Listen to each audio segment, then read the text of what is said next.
Good morning, dear students. Welcome to the experimental video cast for the course in the history of British art. And you'll get information via USOS mail, and this will include links to the presentation. The presentation is the most important thing. This is the presentation from Moodle, which you would have seen during the class. And there will be also some additional materials I would like you to browse on your own. So last week we talked about Stuart art and Stuart England. Today I would like to enter the 18th century. This is a very important century as far as British art is concerned, and there will be quite a lot of interesting things happening here. The first presentation on the 18th century art is entitled The Age of Reason. This is a very important intellectual and philosophical trend in the 18th century, something that was very resonant in culture and remembered by later generations of artists. So we start like every time with some later art referring to the 18th century. So we have two Victorian images, one by a Victorian artist, Edward Matthew Ward, showing Dr. Johnson, one of the intellectual giants of the 18th century, and here presented in an imaginary scene when he is forced to petition for sponsorship from Lord Chesterfield, one of the British aristocrats, a very rich man. So you can see Dr. Johnson, the author of the first dictionary of English language, patiently and humbly waiting in the antechamber of the aristocrat, together with some other petitioners, a widow, a wounded veteran, so basically people looking for alms. So this signifies that this is the moment in history when intellect and money seem to collide, and this is the beginning of what will, in the 19th century, really develop in capitalist society. The other later impression on the 18th century is by an artist that we are going to meet again later on in the Victorian period, the favorite portraitist of Queen Victoria, another foreign artist. Remember Holbein and Van Dyck? So we have in the 19th century a very similar situation, this time with a German artist, Franz Xaver Winterhalter. He produced over 100 different works depicting the members of the royal family. And here we have two daughters. Yes, the other one is also a daughter. Of Queen Victoria and Prince Albert, dressed up for a fancy dress ball in 18th century clothes. So as you can see, this is also the age of fashion. This is also the age of elegance, of politeness, and as you will see, this reflects the culture quite well. So now about the art of the real 18th century. So what I would like you to see is first of all the architectural works of Sir Christopher Wren, especially remembered for his major realization, St. Paul's Cathedral in London, built after the Great Fire of 1666 in the city of London, which was devastated by the fire, so there was a lot of space to be covered by new buildings. This is a neoclassical cathedral, deliberately made to resemble St. Peter's Cathedral in Rome. But this is, of course, a Protestant cathedral, a Church of England cathedral. Another very important realization of Christopher Wren is Greenwich Hospital. These two twin buildings that would serve as a naval college and a hospital in the 18th century sense, meaning a shelter for veterans, here for wounded sailors. If you look at the illustration between the towers of Wren's building, you will see the Queen's House, this old little hunting palace of the early Stuarts, designed by Inigo Jones. This was so important that when they built Greenwich Hospital, they actually designed it in such a way as not to obstruct the view of the Queen's house.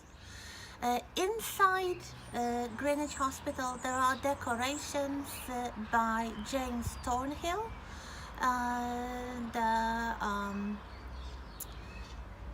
paintings glorifying a very interesting historical moment, the moment of the change of the dynasties. So on the ceiling we have William and Mary, the last generation of the Stuarts, and in front of the entrance we have the glory of the House of Hanover.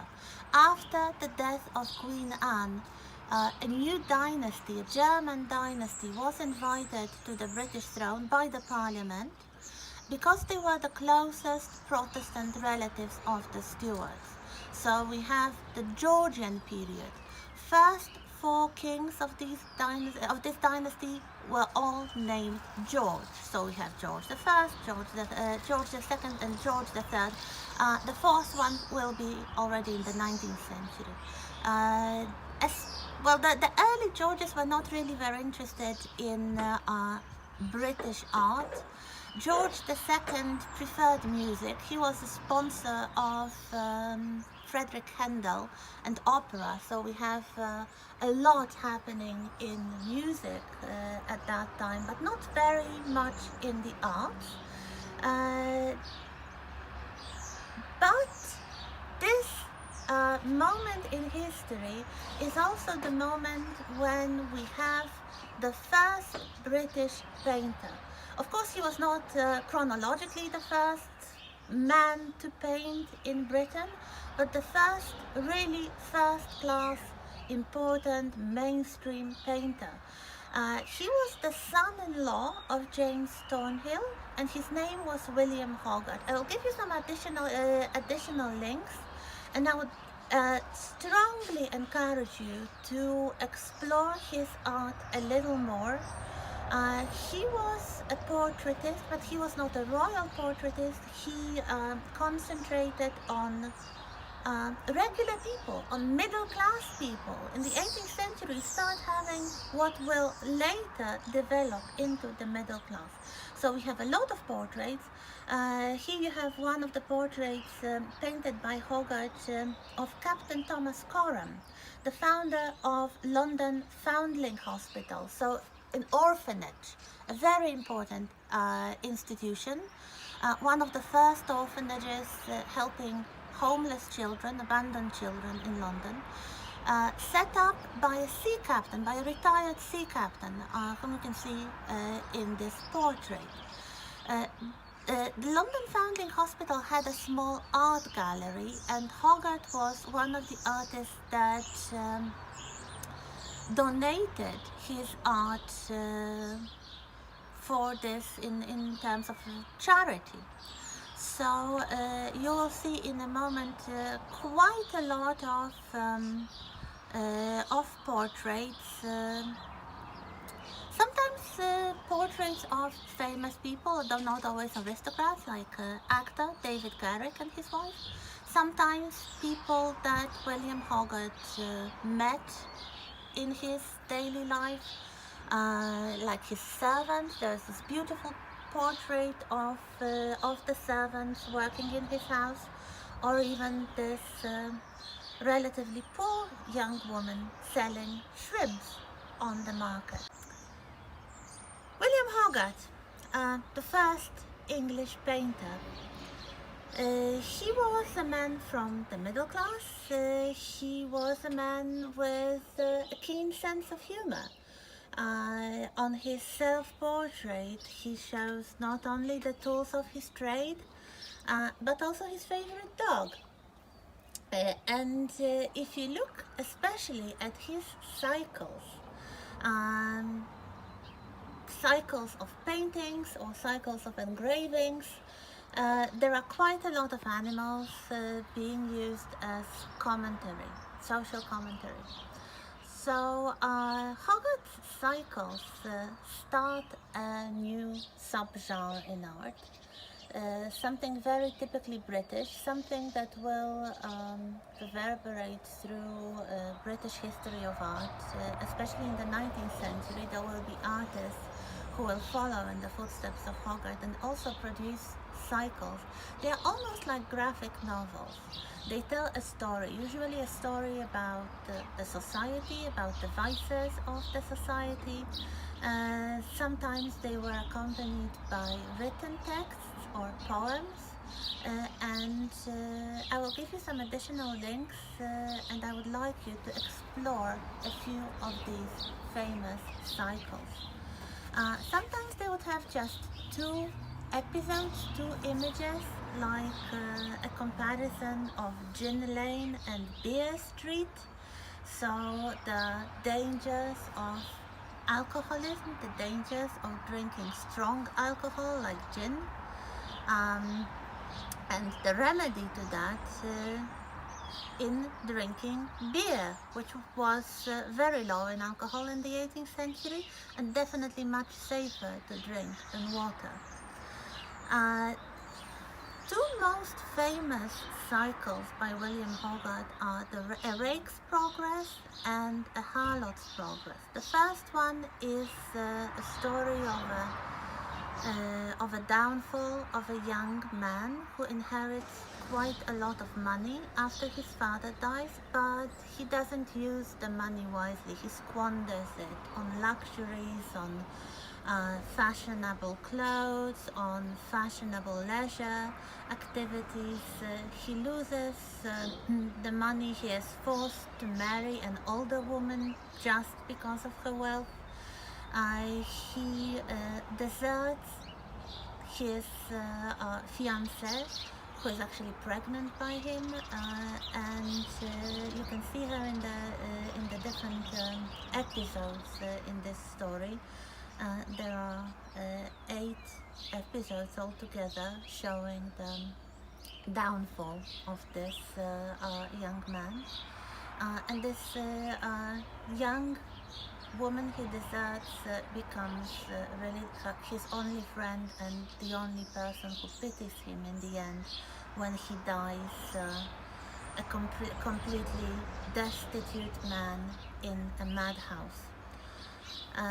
The other cycle is called The Harlot's Progress. It's about an innocent young woman who comes from the country to work as a servant, but very early on she is lured into the life of prostitution. So at first, when she's young and fresh and pretty, she has clients, she has the money. It seems that this was a good choice. She is successful, but very soon her good fortune ends, and just like the main hero of The Rake's Progress, she ends up dead and destitute. She contracts a venereal disease and she dies young, and nobody even mourns her. All the people who believed that they were her friends just want to steal whatever meager possessions she still had. Another popular cycle which you have in the presentation is called Mariage à la mode, and it is a criticism of arranged marriages, something that has been practiced for centuries, but in the 18th century, for the first time, it started to be criticized and seen as something immoral. marrying for wrong reasons, and the wrong reasons, of course, were titles and money rather than love and friendship. And as you are watching these cycles, pay attention to the animals. Usually little dogs that provide a comment on the behaviors and vices of people. What I would like you to see apart from that is also that in the 18th century we have the beginning of Britain as a colonial empire. So art starts to reflect that. There are some artists, many of them foreigners, who paint seascapes, so images with ports and ships and the sea.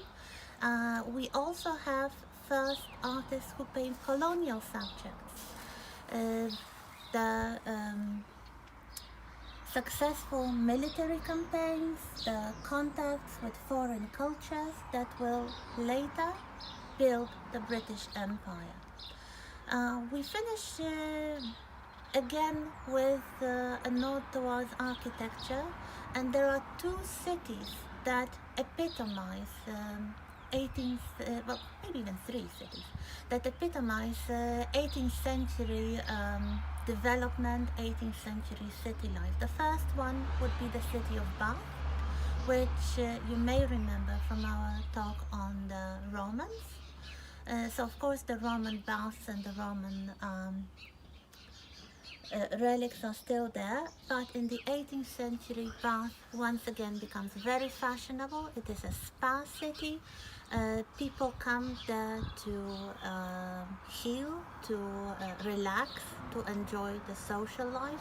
So you have very fashionable districts built mostly by John Wood the Younger, the architect, and the most famous ones are called the Circus. It is a round square with fashionable houses for rent for the holiday makers, and even more fashionable and more expensive, the Royal Crescent. So a semicircular construction, which from one side looks like a huge palace in the neoclassical style. From the back, each of the houses, each of the parts is different. So we have the city of Bath, then we have a city of Bristol, which enriched itself on trade, also sadly on slave trade. In the 18th century, Britain still has slavery in the colonies. This will change. This will change in the early 19th century after petitioning and campaigning by religious groups, especially the Methodists. So people who followed a very strict Puritan religion, something you may remember from the period of the Civil War. And the third city is Dublin, the city that grew immensely, also enriched by the trade in the 18th century, which was provided with new public buildings like the courts and the custom house, and also a lot of residences, most of them in the neoclassical style, very characteristic entrances. Especially in the terraced houses, you have those semicircular windows over the entrance doors. This is something quintessentially 18th century and something very typical for Dublin. So that's it. Please watch the presentation, Google whatever tickles your fancy, see the links. The links will be mostly concerned with William Hogarth, and yes, we'll stay in the 18th century for a few weeks now. Thank you very much.